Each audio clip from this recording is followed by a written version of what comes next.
All right. Good evening, ladies and gentlemen. Welcome to today's electrifying session brought to you by Line Pro Dev. I'm Rahima Wasti, your host for this thrilling ride into the world of app development. And joining us is none other than the visionary founder of Line Pro Dev himself, Mr. Philip Cutting.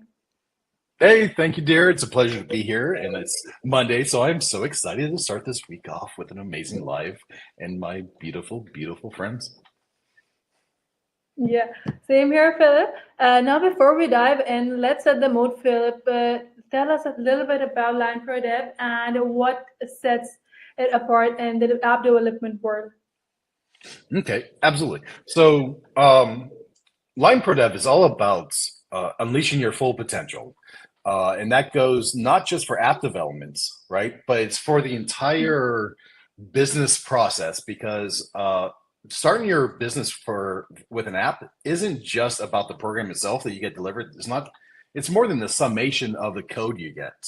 It's really a vast experience from when you begin your defining your product to then discovering that you have a business to getting this software that you're going to share with the world or whoever your big or small your audience is, and then what you do after that. There's the business growth and the marketing and the whole life cycle of developing your entire business and becoming fundable and eventually either having a business that supports itself as a stream of income or something you can sell out.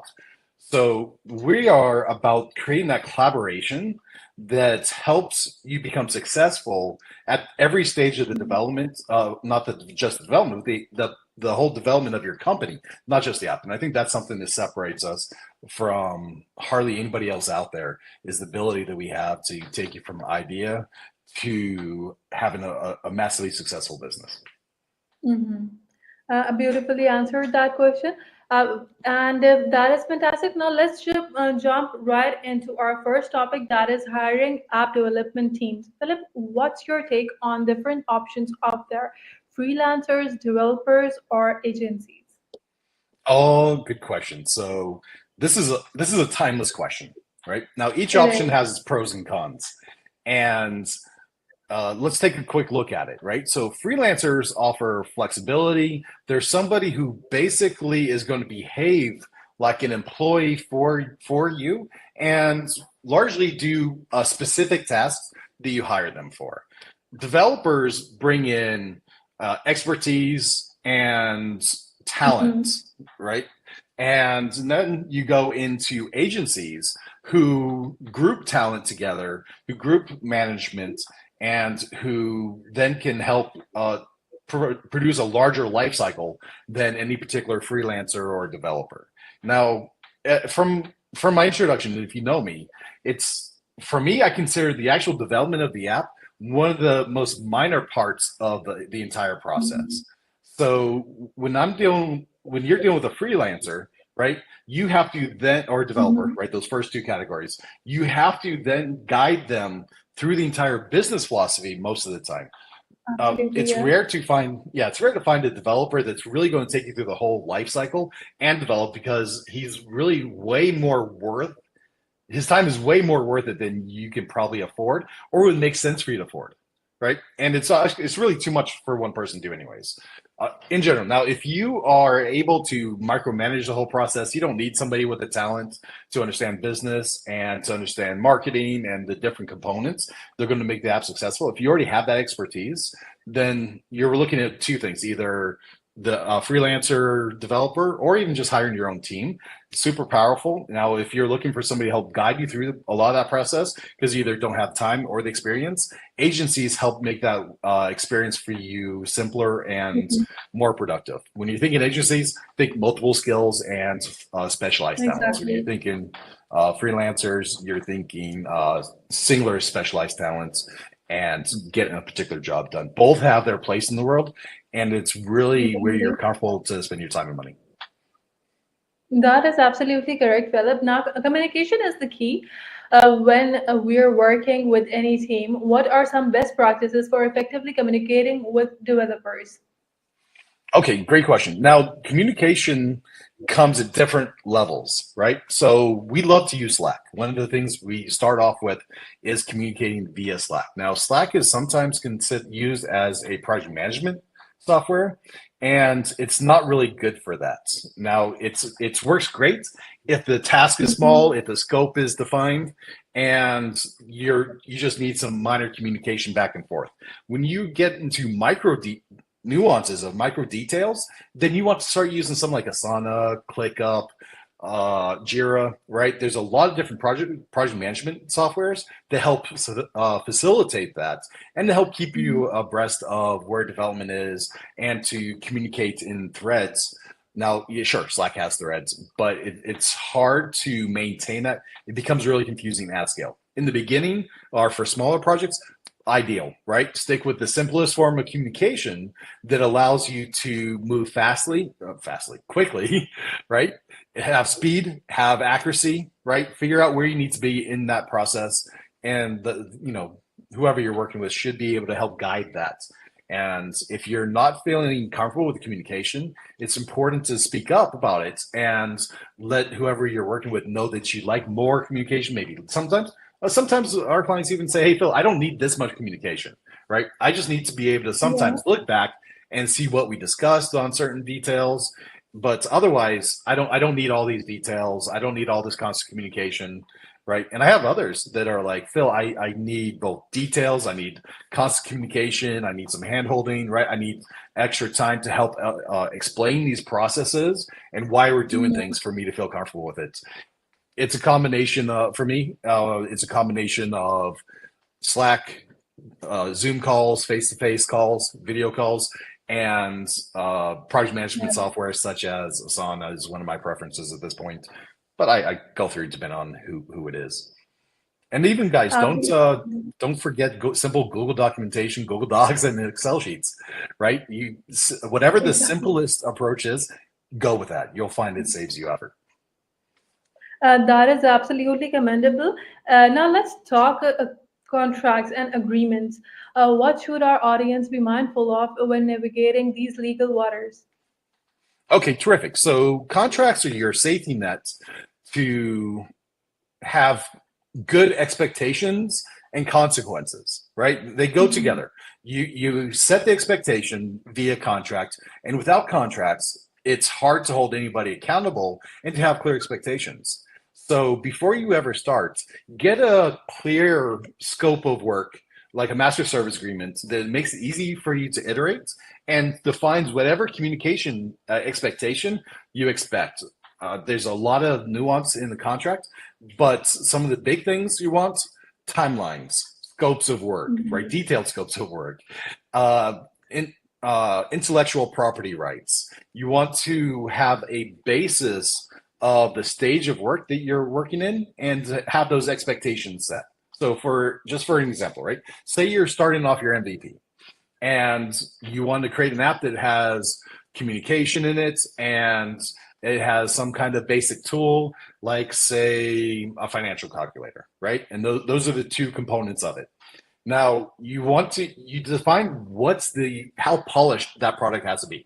Is it MVP Mhm. usable? Is it MVP delightable? Or is it industry perfection, right? So Right. that base expectation lets the developers know and the user know what to expect. Now, there's going to be a lot of confusion as you go sometimes, right? Because Mhm. sometimes say, "Hey, I want to have communication in my app," like I sort of said, some kind of messaging and stuff. There's a lot of that. There's a whole entire apps to that and user experiences.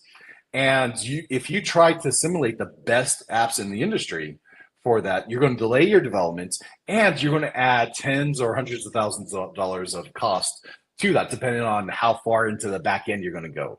You don't need all that if you're trying to create your MVP. But sometimes Mhm. it's easy for the client to come back and say, "Hey, these guys, WhatsApp is doing this. This is standard," Yeah. right? And you're like, "Okay, WhatsApp is a polished product. We're still doing your budget was set for MVP minimal, right?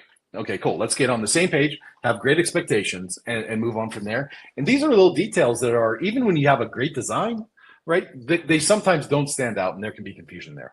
Define that in your contract, initial contract, and Mhm. have the change orders decide what you have to do in the future, but make sure you know what to expect and talk about it. These questions I just gave you there, those are great to discuss with your developers or agencies so that you can make sure you're on the same page and everything's super clear. It can be confusing fast, um, but it's really important to do. So this is a good time to slow down and make sure you're on the same page. And that initial scope of work is a big deal. Absolutely, that is absolutely correct. And that was such a solid piece of advice, Phil. Let's discuss about all the red flags we've got. What are some warning signs our audience should watch out for when hiring app development teams? Terrific, terrific. So when you're looking at building your app, you should understand that there's going to be nobody that can really do any app super cheap, right? So if you expect to go into a contract with a developer and they say $5,000, I can create Airbnb for you, right? Yeah. And that should set up some red flags because Airbnb has hundreds of developers. They've spent millions on the product, right? They have Mhm. huge marketing budgets, right, and huge development teams and entire culture around their development, right? So realize that you're in the end we generally get what we paid for unless we kind of don't set the proper expectations up front. So start off the conversation with what can I expect?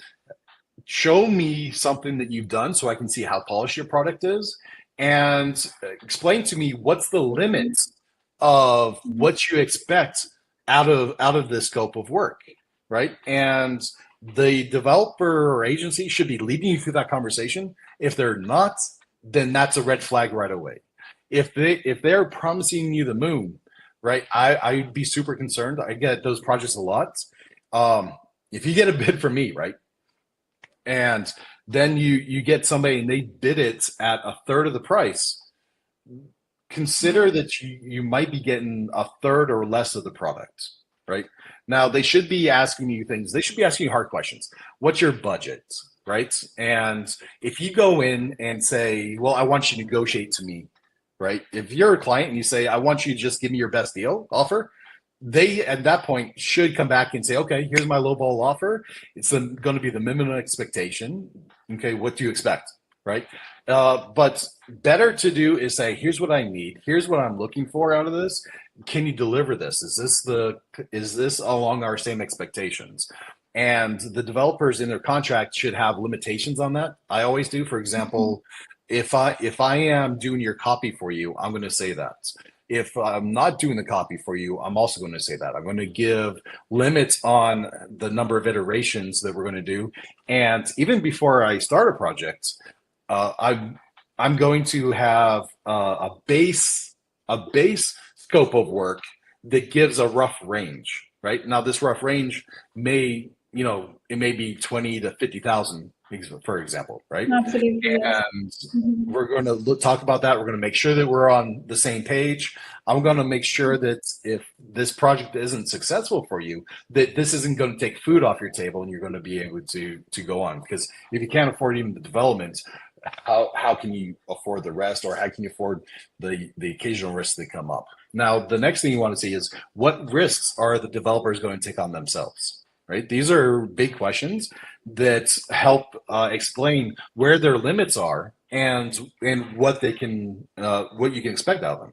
So, for example, if you hire them to do the full discovery and to do the entire app, right, which is where you should start with one company that does your design, your discovery, your design, your development. And then if you can find such a company that will help you do the marketing and everything also, or at least initial marketing processes, that's great, right? Because then they're responsible for the whole life cycle. Now, once you start changing it out, these guys doing discovery, or I'm going to do discovery myself. I'm going to have these guys do the design, and they're going to have another guys do discovery, development. Then what you're doing is you're separating out the risks from the categories of people, and you can't go back on your developer and say, hey, the design isn't working the way it is. It didn't make sense. And the developer is just like, well, you gave me the design, you thought through the whole process. This is the Mhm. scope of work that you gave me, right? And this is my responsibility and my guarantee. So try, if you can, try to avoid that by having one agency. This is the power of an agency. Having one agency go through the entire process for you so you can hold them accountable. And they should be man enough or woman enough to accept some of that responsibility and to tell you where their guarantees, warranties, and risk reversals are. That was a long explanation. That does answer the question, and it absolutely made sense. With so many options available in the market, Philip, it can be a little overwhelming for businesses to decide between freelancers, developers, and agencies. What are some common mistakes you've seen in this kind of decision-making process? Okay, great question. So, one common mistake is not thoroughly assessing the specific needs of your project. And the second is not planning for marketing and how you're going to go out into the environment and to be successful. Uh, the biggest fear that I have when I'm working with somebody is that their entire focus is on one small part of the project, which is simply getting that code base done, and then not being prepared to launch their product into the market, how to share it, how to monetize it. Those are big concerns for me. And I want to try to have my clients avoid those surprises that come later on in the life cycle of the business, because you want to think more than just the life cycle of the app. You want to think the life cycle of the business. So from each perspective of this, you want to look at the differences in who you're working with. The freelancers are going to have a micro niche. Developers are going to have a specific niche to their talents. Agencies are going to have offer multiple perspectives and experience at different levels. And usually agencies have a larger range of um, finalized product experience because they're dealing with more projects at one time. This is hard to this is something that's hard to replace, and unless you're really experienced yourself, then it's a challenge. Now, even the best talent that I worked with, the best business owners and entrepreneurs, they farm off a lot of that work, and they like to have some occasional calls where maybe once a week or once a month or every other week, right? Somewhere in there. I often like once a week in the beginning where we get together, we make sure we're on track, we follow the plans, and we plan out a week or two and just make sure that we have good communication and showing things off. All right. And of course, KPIs. But if I start talking about KPIs, I'm going to run way over the expectations of this call. But you want to just make sure you understand the advantages and drawbacks of whoever you're working with, and to focus on enabling whoever you're working with to do the best they can for you and to rely on their talent. So whoever you chose, trust that, verify it, and rely on that, but also continually keep up the process of checking in and making sure everything's on track. Uh, that absolutely answered the question. Now we're going to move on to the other question that is about all this. Please wait for a while. We are having some questions from the audiences. That is, how can businesses evaluate the cultural fit of a development team with their own company's values and work environment?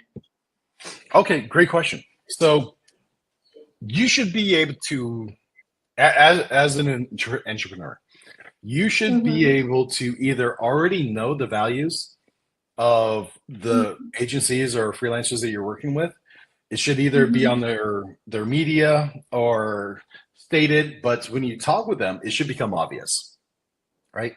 And if you can't figure out what their values are, their business proposition is, and what their culture is, but ahead of time, then maybe they don't have one. And if they don't have one, then it's a wild card. So know that ahead of time. And it tends to be more common with inexperienced agencies or freelancers. And it also is common with inexperienced entrepreneurs. So look for that culture and fit and talk with them enough to get a good feeling of if it's going to be a good fit for you. one of the things I recommend is I always recommend doing a full discovery process, right? And through this Mm-hmm. discovery process, at the end of that, if you don't feel like I'm a good fit, for example, then that's a good time for you to walk away, right? So the agency that you're working with should be able to give you deliverables frequently enough and give you transfer your IP to you frequently enough that it's not going to hurt you, right? It should be like a beautiful marriage. You stay in it because you're in love, not because divorce is expensive. Absolutely. And Philip, communication is the key in any successful project, as you know. Philip, what strategies do you recommend for improving communication with development terms? Okay, good question. Now, clear and consistent communication is vital for every Mm-hmm. project. And first and foremost, establishing regular check in points and updates where you can physically see something, it is critical. Now, it may not be beautiful and it may not even be a visual thing that you're seeing, but you should be seeing, for example, the server setup. Super hard to see any value in that, but you should be able to see database schemas. You should be able to see authentications. You should be able to have them at least take you on a call and walk you through the admin panel for AWS or whatever virtual private server you use in VPS or whatever is being set up, or even if it's on a local machine, then you should also be able to see the repositories and how things are being secured and set up. Now, keep in mind, every agency is going to protect their work by only delivering uh, IP once paid for, right? And that should be an expectation. And keep those frequently enough where your repository is being updated, you're able to see things. And as you get going in the later on, you're going to start to see prototyping.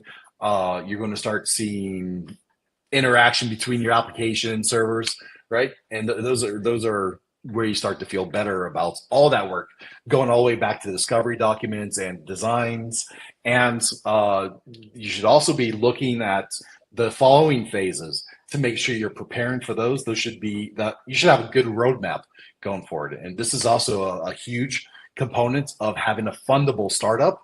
And I take that term from Sam Wong, but creating this fundable business, this fundable Mm-hmm. enterprise is critical and a mental process that's very healthy. Even if you're not going to get funding or if you're not going to sell, it's super critical to have this business philosophy that it should be methodical, it should be thought out, and it should be forward looking in case something happens to you and you have to sell this product or you have to hand it to a family member or a spouse to take over this if something happens to you. It's critical that you have the infrastructure thought ahead of to prepare yourself and to keep that process going for the future of not just the business but for your clients also, right? So having so clear communication channels, so clear documentation deliverables and process is critical for the success of your app, right? And it's hard to do, to be honest. A good agency makes it look easy and you just kind of step into it, but it's not so easy to set up because if you take a look at it, right, and when you're dealing with an Mm-hmm. agency that's really Mm-hmm. pro, they make the whole process look like it's just on automation, right? And even if it's a SaaS service or if it's like what we do, largely customized solutions, it should all just feel very simple and fluid. And there's times you have to think and kind of be creative and struggle through things, but that's Exactly. different than struggling to know what's going on and what's coming up next. And that is absolutely correct, Philip. Effective communication does lay the foundation for collaboration and innovation with development teams. And that leads on to our next question, that is, what key elements should business look for when drafting contracts with developers or agencies? So here's how I like to break up my contracts. I have a master service agreement that outlines all my expectations, and hopefully my expectations align with what you expect, right? And if that Mhm. doesn't, then that's a huge red flag for you, right? So it should be things like we expect to behave professionally. Communication should be clear and fair on both ways. If we ask a question, Definitely. then we should get an answer within 3 days, for example. And if we don't get that, then there's going to be delays to the execution of a project. Now, if it's Mm-hmm. a done for you process, right? It all depends on how much it's do it yourself versus done with you versus done for you. And the contract language is going to help point out those expectations. If and it, the agency should make that clear, right? And you should know what you want, right? Maybe you want to do everything yourself, or maybe you want it totally done for you. But those terms, it should be we will give you 3 days to respond, and after that, we will start making assumptions if it's a done for you, or these are the Right. case studies, and I don't care what you think, right? And it, um, have you guys, if you haven't listened to the Two Bob's podcast with Dave Baker and, oh my goodness, I forgot the other gentleman. It'll come to me later. But Two Bob's, check it out. Fun guys. Now they do a lot Sure. of done for you, where they're like, okay, I'm the pro. This project is going to be a 300,000 or $500,000 project, and I don't care if you don't like the colors. Mm. I'm going to do case studies, I'm going to do research, and you're going to set ahead of time what your expectations are, and I'm going to deliver that for you. And my job is to make you a lot of money and to set this up based off of the expectations we define ahead of time, right? That's done for you. It's a different process than done with you, which is, hey, we need to communicate often. I need to have you give me your ideas. I'm going to help maybe support that, but I'm really running with your vision. And I try to be somewhere in between those two, where I try not to over guide somebody, but I try to lead them into the situation where it's their genius in their process. So I say, here's how long I expect to have an answer. If I'm going to not tell, I don't have to tell you if it's going to delay the project. If you don't make a payment for a week, then there's going to be delays. If there's no payments for a month, there's going to be a reinitiation fee, right? If you're late by that Definitely. much, here's what to expect. Here's the timeline. Here's our general timelines. Now you go into it should define what the IP is. On my contracts, I have that worked into the same document. It says an appendix. It explains that you basically own everything once you pay for it. And Mm-hmm. I'm not going to reuse your ideas. I'm not going to trade your ideas. I'm not going to tell other people about your genius, right? And Mm-hmm. other things. How much can they share, right? Can they put this in their portfolio? Are they allowed to talk about the success of the project, or should it be hush hush, right? It depends on a lot of factors, right? What's important to you. And a lot of those go in the master service agreement. Then you have your work orders or scope to works or change orders, right? And those should be detailed out with timelines, with costs, and the expectations of what's going to be in that scope of work. Um, so that's the way my contracts are set up. And I also one of the things I like to set up is arbitrage, right? And that means we're going to set up the terms of our agreements. It should be super clear. And if we have a conflict, we can arbitrage it, and that should be acceptable to both parties, right? I'm okay with being wrong sometimes. Sometimes I need somebody to tell me that I'm being wrong. I try never to let that happen, right? But if I'm wrong, okay, cool. We should be grown up enough to everybody to be doing our best, and that contract and that contract that we set up should define what that looks like going into it. If you don't have that, it's really scary and awkward of what can happen and Mm-hmm. how to get your rights. Different countries have different expectations, so it's don't just believe that in Florida you have the same culture that you're going to have in New York City, for example, right? These different states, even though they're on the East Coast, have different philosophies on how to do business and what's expected and what's fair. So just make sure you write it out and read through it. It should be an easy language. right? Some states even require it. Pennsylvania, Yeah. if you don't write a lot of your contracts in common language, understandable language, the judge can Mhm. assign fees to you for that. That So, is absolutely commendable. Yeah. so You it's did all. answer the question. Yeah, please. All right. Thank you, Philip, for highlighting the importance of comprehensive contracts in mitigating risk and fostering trust between parties. That is absolutely very crucial. Now, moving on to the next question. Now, before we conclude, do you have any final thought for the audience? And do you want to say something to the audience? Oh, so indeed. So I just want to state, in today's digital world, Mhm. mastering the art of hiring and working with app development agencies is going to be critical for your success. So in this initial process, trust your instinct. Mhm. Uh, think that if is this too good to be possible, right? Now it just like if you're buying property, right? Why am I Mhm. getting so lucky on this deal, right? Think of that. Why am I getting such great terms? Or is it, hey, this is fair, this makes sense, this doesn't seem fair, right? It feels like this agency might be taking advantage of me in the future, right? Trust your instincts and go through that. Talk to 2 or 3 different agencies, right? I wouldn't talk to like 5 or 20, or maybe 5, right? But I wouldn't talk to 20, because as soon as you give the air that you're talking to a lot of agencies, those agencies that are talking to you suddenly reduce the effort that they're putting into it, and it's hard to Yeah. hide that, right? So Yeah. if you're going to make your agency feel like commodity, right, then that's going to be the kind of work that you get out. So know that ahead of time, because if you say, hey, I'm on price, you're going to get based off price. So set your priorities, right? And try to find an agency that has, I recommend agencies, I always do, right?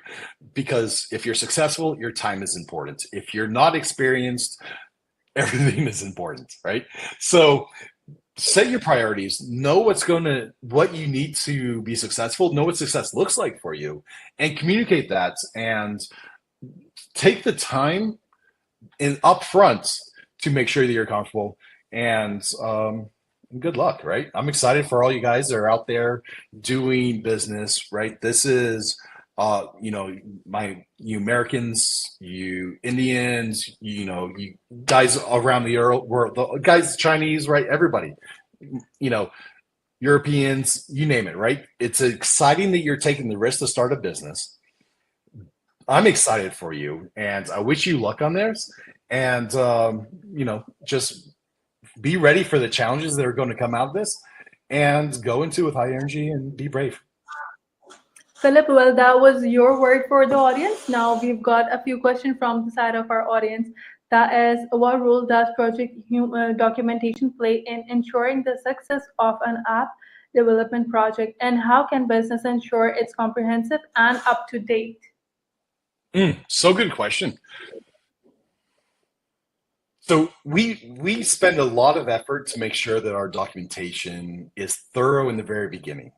And this is not because we're trying to cover our butts, but because we want to make sure that we're on the same page. And this can Mhm. take a lot of work. It, the quickest I have done this has been in a week. The normally it takes me 2 or 3 weeks to really go through this with a inexperienced entrepreneur, and the longest I've spent on this has been 6 months. And it's okay where you fall in that process, but you want to make sure that you have clear expectations. Now, the next thing is you want to test your idea a little bit. So keep each stage as simple as possible. Too much complexity in the beginning, unless you really know your product or you're an advanced enterprise, right? Too much complexity in the very beginning is the death of most startups. So produce the smallest MVP or the smallest test case that you can, and start building off of that. And that's going to help simplify both documentation and expectations, so that you can quickly adapt. Because here's what happens: we do our discovery, and then we do our design. And between discovery and design, things change 80% of the time, there's things that change, right? And Mhm. in those times that nothing changes, I'm a little concerned if the stakeholder is really checked in or if we just got so lucky that it was a perfect fit, right? Now, sometimes it's kind of both where the stakeholder is like, okay, I feel like we did enough. It's a small enough scope of work that we can go out and test it and see what's done. And we want speed, right? That's amazing when you have that philosophy from both the agency and from the clients to be able to move in to realize that we may not be wrong or we may not be right and to be able to adjust. So documentation is going to change and Definitely. that's okay.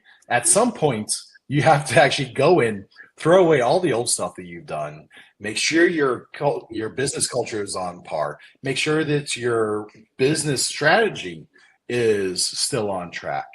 Um, I'm doing a Mhm. podcast right now about the business model generation, right? And Yeah. every year they recommend going through your business model and testing it out. And sometimes you even have to create sub business models, micro business models inside your company to test things out, right? And it's just an evolution. So don't be afraid to throw all your work out the window and start over. A funny story, right? An engineer, an architect, and a engineer architect, and a entrepreneur have this problem where they have a small space and they're trying to create a community space that's going to support the future evolution of New York universities with Switzerland-based talent, right? And Mhm. they're working through the projects. They create all these models, and the entrepreneur goes in there. They throw it all away, and then they on a piece of paper. They spend 5 hours on a piece of papers sketching everything out, redesigning the process, and going through almost a whole day of struggle and turmoil after they've already done months of work. The lead architect takes it, rips it up, throws it in a trash can. The entrepreneur goes, dude, what the heck? And the architect goes, now we know it can be done. We'll do it Yeah. right. Starts over with this base and moves forward. Don't be scared to start over when you've gone so far that um, you lose track of your targets. Now, here's the natural process.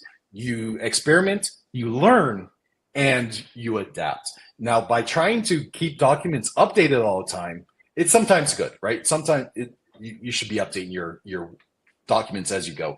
But at a certain point, it becomes so complex and so far from the original intent that it's best to throw that in the trash, get some fresh energy going, reevaluate where you're at based off what you learned, and redo your Right. documentation, make sure you're on track and move forward. So limited documentation is important. Visual things rule the day and go through it and learn to adapt and always be a learning environment. And this is a big sign of maturity and growth. All right, that does answer the question for the audience. And Philip, you know this thing that a lot of us are working internationally. How can businesses effectively manage time zones differences when working with international development teams? This question came from the audience. Good question. Um, so it's hard to do on a micro level when you're dealing with freelancers and developers. It's a real challenge. It comes down Mhm. to using your Slack, Asana, in our case, right? This is just what we do. So I'm telling you inside what we do. Slack and Asana tools on simple projects, simple Excel sheets, right? We try to keep it as simple and close to what's known and intuitive for the client as possible, or whatever they're comfortable with, and to keep those communication lines open. There should be times when you have um, direct communication with, the a lower common denominator, but it's Mhm. often Yeah. not healthy for a entrepreneur to be dealing with the lowest level developer. Two different languages, they hardly ever understand each other, and what tends to happen is you end up with a lot of conflicts, or you end up by massively increasing your costs because you don't have the same communication. You should be dealing with project managers. You should be dealing with Mhm. tech leads at the max, right? You should be dealing with the tech lead, Right. not the lower end, right? So you should be dealing with people who are used to communicating with a client. And this is a big deal, and this is a weakness of hiring freelancers and developers directly. But there's also benefits, right? It really, where's your comfort level? Now, on average, I find that even most developed entrepreneurs aren't Mhm. going to be served very well by dealing with the lower end guys, even if they know how to code, right? Even if they have all that skill, because it's taken a lot of time, and it's easy to have misunderstandings. Generally, what you do is you define what you want to do, and there's some back and forth. Lead engineers are better at that, so expect to have communications at that level in your time zone that are appropriate. In my contracts, I'll generally state when I'm available and when to expect me to be available, which is for me, generally you'll find me working until 4 or 5 p.m. Eastern Standard Time. And I let you know that ahead of time. If it's outside of that and we can't work inside that scope, then there's maybe Mhm. other better agencies that are out there for you. So just that's something that should be clear, right? The is the agency's key personnel that I'm going to be dealing with every day in a time that's comfortable for me, right? Or is it better for me to deal with another Yeah. agency that is more comfortable working in my time zones? All right. That absolutely answers the question. And the next question from the audience is, how can businesses effectively manage? Okay, that was said. What are the advantages and disadvantages of agile methodology in app development? And when should a business consider using it? Great question. Agile Agile is kind of a philosophy that a lot of people will have a Exactly. fight about. I um I believe that between agile and waterfall, for example, there is a lot of healthy process. Both of them have weaknesses and both of them have strengths, and there's different Mhm. times to use different philosophies, right? And there's Right, also budgetary constraints, right? right. So in the very beginning, we tend to we tend to kind of like sprint towards goals, right? And we work in larger Definitely. milestones. And this is helpful because you have the ability to, in the very beginning, you have the ability to operate very quickly and agilely, right? Which doesn't mean agile, right? Just flexibility. Agile isn't really about flexibility, although it brings in a Right. lot of flexibility, right? And Uh-huh. too early in the process, that's not healthy because you've created your plan, you've created your expectations, and if you bring in chaos at the wrong time, you're likely to fail a project, right? So in the very beginning, do a quick discovery, a good, beautiful initial quick design, right? Mhm. and and execute on that. Test that out and then modify from there. Once your initial product is done, that's when you should start looking at 2 week sprints, which help you bring in Scrum, Agile Scrum, right? Or whatever Agile process for you moving forward. And Exactly. Yeah. just know your face, right? The agency that's working with you should help develop that out and have this conversation, right? Say, how are you going to get started, right? What's it look like when I'm working with you to get the MVP out the door?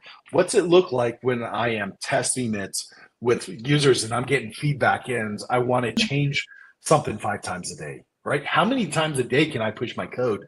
And Absolutely. do you send it to staging? Do you send it right to production? Right? How does this whole world work? I think I just explained that in like a quarter of a second, but this is a process really different for every project, right? And split testing, then how do we deal with that? How do we deal with marketing responses? How do we deal with chaos of servers going down or code uh, destroying systems that we didn't expect it to, right? How do we deal with chaos? And then how do we deal with learning and bringing in enhancements and testing out concepts and handling risks? So these are These are the more in the future you go, the more I like agile practices, and they can become more strict. In the beginning, I like uh, more fluid waterfall approach because it should be defined early on and less chaotic, right? In the very beginning, I don't Exactly. want I don't want lack of clarity. In the future, I want to be able to handle lack of clarity so that we can respond quickly. And now that sounds insane, but I think it's a healthy way to go about it. It did, it certainly did. And Philip, we're going to move on to the next question, and that will be the last question we're going to take from the audience. That is, what are the key metrics and KPIs businesses should track to measure the progress and success of their app development project? Okay, terrific. So by the question, I understand that you're not talking about the success of the app's financial life. You're talking about the success of elements. And Yeah. KPIs for this, to me, aren't useful. I wouldn't look at lines of code or commits per week or commits Mhm. per hour or keystrokes. This is a terrible way to look at it. I would look at, are we meeting the deliverables on our timelines? Are we um, take that waterfall approach. This is the very beginning for development, right? This is our initial development phase. If you are dealing with an established organization and enhancing the product, very different process, right? But based off the question, I understand we're dealing with that initial development stage of an app. So you should have that plan just like in the beginning. I'm like, Mhm. expect 2 weeks for discovery, right? And how we're going, we'll know if it's going to become 3 weeks, 6 weeks, 2 months, right? Whatever it's going to be. Then we go into design. We're like, okay, generally we're looking at 2 weeks, but if you're coming back with a lot of feedback, if you need to think, right, this can go out 3 months, right? Never take a design past a month or 2 months, guys. It doesn't like no, right? Unless you're an established company and you're creating a massive product, right? Then this Exactly. is Yeah. this is different. You should address a lot of those concerns in the discovery, though, right? So the then you should know, okay, hey, it's going to take me a week to get the server going, or 2 weeks, or 3 weeks. It's going to take me 3 weeks to get prototypes, and so on, right? And you should have those waterfall or even Kanban style expectations set up if it's more complex, right? But on a more Mhm. simple project, you should have those basic timelines. Keep those in track, keep them in smaller sessions, and depending on the size of it, maybe break those down, right? Maybe you have 3 or 4 development cycles for your code base, for your developing the app. Uh, Hard to say what that is, but know that ahead of time and keep track of those. When you start pushing those out, you should start having some red flags. And that's when you should be looking, hey, why is this delayed? What happened here? And uh, Right. what do we do when we feel like things aren't going on track? Trust your feelings. And if things aren't going well, be ready Mhm. to put things off to end the contract earlier than later because it doesn't things often don't get better, right? Now if you're dealing with a Yeah. freelancer, yeah, you can expect delays. A guy goes on vacation, his mother gets sick, right? This can cause 6 months of delay often, right? The guy just burns out, he needs a 2 month vacation, right? This happens all the time with developers and freelancers.